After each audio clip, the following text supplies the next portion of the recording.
ለመዝሙር ክብር የሌለው ሰው ያሳልፍ። ለመዝሙር ክብር ያለው ሰው በደንብ ኮፒ እኔ ደካማ ነኝ ሸክም የከበደኝ ኃጢአት የበዛብኝ በደለኛ እኮ ነኝ አይደለም ባንተ ፊት የማልመች ለሰው እኔን ለመምረጥ ምክንያቱ ምንድነው?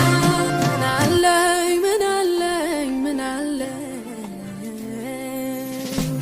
በፊት